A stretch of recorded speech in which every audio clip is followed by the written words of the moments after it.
મકરપુરામાં civil કામ દરમિયાન ઊંચાઈએથી નીચે પટકાતા એક શ્રમિકનું મોત થયું છે, ત્યારે આ અકસ્માતમાં કોન્ટ્રાક્ટર ઈજાગ્રસ્તને સ્થળ ઉપર જ તડ છોડીને ફરાર થઈ જવાના પરિવારજનો દ્વારા આક્ષેપ લગાવવામાં આવ્યા છે.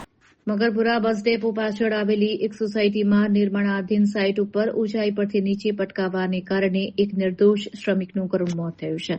આ ઘટનામાં કોન્ટ્રાક્ટરની ઘોર બેદરકારી અને અમાનવીય વલણ સામે આવતા સ્થાનિકો સહિત મૃતકના પરિવારમાં ભારે રોષ જોવા મળી રહ્યો છે.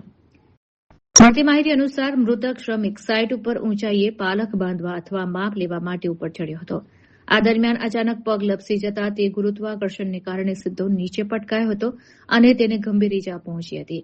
અકસ્માત બાદ તાત્કાલિક સારવાર અર્થે વડોદરાની સયાજ હોસ્પિટલમાં ખસેડવામાં આવ્યો હતો, જ્યાં ટૂંકી સારવાર દરમિયાન તેને દમ તોડ્યો હતો. મૃતકના ભાઈ પ્રકાશના જણાવ્યા અનુસાર તેનો મોટો ભાઈ હિતેશ માછી નામના કોન્ટ્રાક્ટર હેઠળ મજૂરી કામ કરતો હતો.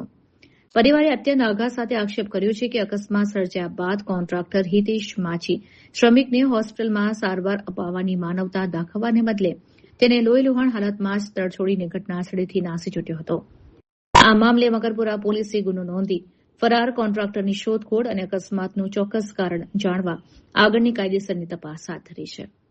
કડિયા કામે આવ્યા તો મજૂરી માટે કારીગર હતો, ફોન કરીને બોલાયા એમને, એમાં છીએ અને બસ ડેપોની પાછળ એને આવું થઈ ગયું સોસાયટીમાં.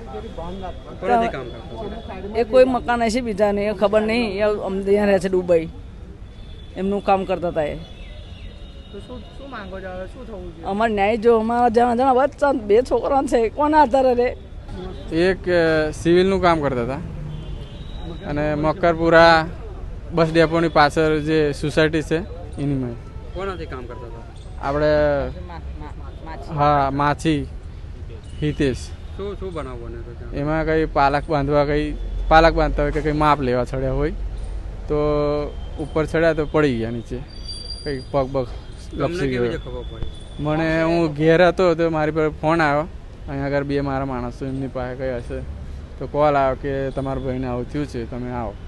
તો હું અહીં આવતા 10:30 થઈ ગયા અને હું અંદર આવ્યો તો પછી એ લોકોએ મને તો કંઈ કશું પૂછ્યું નહીં, પણ હું ડાયરેક્ટ અંદર ગયો તો પેલા ડૉક્ટરે સારવાર ચાલુ હતી તો પછી મને અંદરથી બહાર જ નહીં આવવા દીધું.